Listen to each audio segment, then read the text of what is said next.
Fala aí, pessoal, recadinho rápido antes de iniciar o vídeo. Aliás, vocês vão ver isso em vários vídeos essa semana. O Senado ele lançou uma consulta pública sobre a MP 1303. Então, o Senado está querendo saber a opinião da população sobre esta medida provisória, se as pessoas concordam ou não com a taxação dos investimentos, incluindo LCI, LCA, CRI, CRAI, fundos imobiliários, FIAGROS, entre outros. Então, se você tem interesse de manifestar a sua opinião e aí, de fato, fazer alguma coisa para que isso não passe, na minha visão, não deve passar. Então, tem o link aqui na descrição para você entrar lá no site da consulta pública no Senado para expressar a sua opinião, beleza? Então, bora pro vídeo agora. Fala aí, pessoal, beleza? Como é que vocês estão? Iniciando mais um acompanhamento mensal, vou falar sobre o BRCR, Fundo de Lajes do BTG, mais um mês aí acompanhando este fundo que não apresenta DRE. Já começo falando, o grande problema desse fundo é não ter as informações e aí fica muito difícil de você avaliar, mas tem bastante cotista e tem bastante gente que pede e eu continuo fazendo acompanhamento para vocês, beleza, pessoal? Então bora para o relatório de maio, mas antes de começar, aquela curtida básica, beleza? Então bora para o relatório gerencial de maio do BRCR.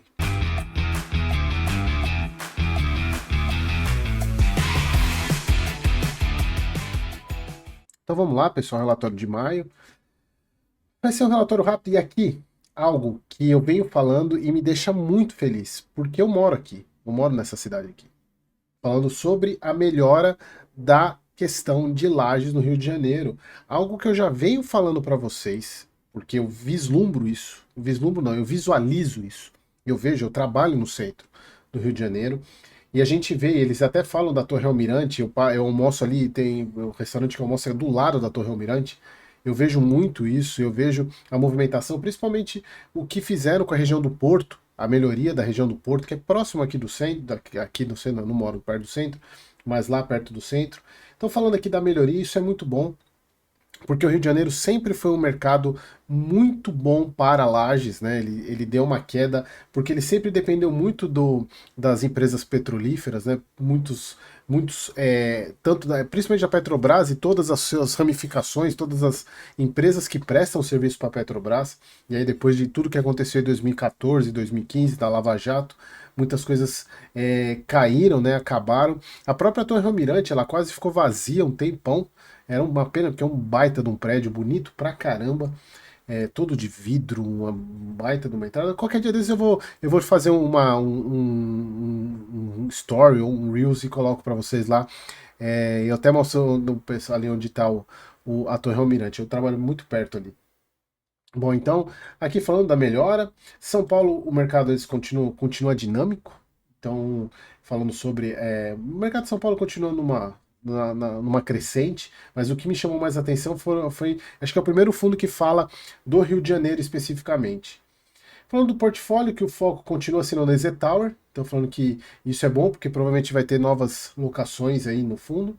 E o fundo mantém um nível de alavancagem saudável, claro que a gente sabe que o fundo rolou a dívida mais 24 meses, caindo a taxa, eu até brinquei no vídeo passado, queria um credor assim. Valor de mercado 43,86, patrimonial 86,79, o fundo aí com mais de 50% de deságio, não, praticamente 50% de deságio, pagou 45 centavos. Aqui, pessoal, aqui eu mostro, eu sempre gosto de mostrar essa parte, que aqui quando o fundo teve a reciclagem do portfólio, o BRCR é um nítido exemplo de destruição de patrimônio. Sim, eu fico com pena de quem investiu no fundo quando ele estava com aquela dívida que apareceu, né? Embora quem acompanhasse sabia que ele tinha um passivo, mas de repente o passivo apareceu de quase 1 bi, que ele teve que vender os ativos. E aí, hoje o fundo, ele é muito descontado, então, inclusive, até algumas pessoas entram no fundo porque ele está tão descontado que acho que assim, tipo, não tem como piorar. Mas eu, particularmente, eu não gosto muito dessa abordagem, mas respeito completamente quem pense assim. A gente vê aqui a parte de receita, né? A gente vê que, obviamente, que ela caiu, porque o fundo vendeu os 5 imóveis. Aqui a parte de demonstrativo financeiro, o fundo sempre em auditoria, nunca mostra a parte de demonstrativo de resultado. Aqui a gente vê que o fundo está com LTV aí de 9,3, é um LTV bem tranquilo, se vocês forem ver. A gente viu até o vídeo do XPML, da questão do LTV, que é por volta de 8%, o dele é 9%, é um LTV tranquilo. Parte de amortização, empurrado tudo para mais de 2026, porque toda a dívida que venceria em 25 foi arrolada para 2 anos, 24 meses. Teve a redução do spread de CDI mais 3,5 para CDI 1,9. Mas assim, quer ou quer não, por mais que a gente saiba que, fala, poxa, quem foi o credor bonzinho? Mas isso mostra que o mercado enxerga que o BRCR é um bom pagador. Porque você alongar a dívida e ainda reduzir o spread, eu também acho que eles só fizeram isso porque não tem tantas perspectivas da taxa Selic cair muito nesse prazo. Então acaba compensando, né? Quando a dívida foi feita CDI 3,5, era um CDI, provavelmente CDI menos de 10%, ou 10%. Agora, ou por volta de 10, 11%.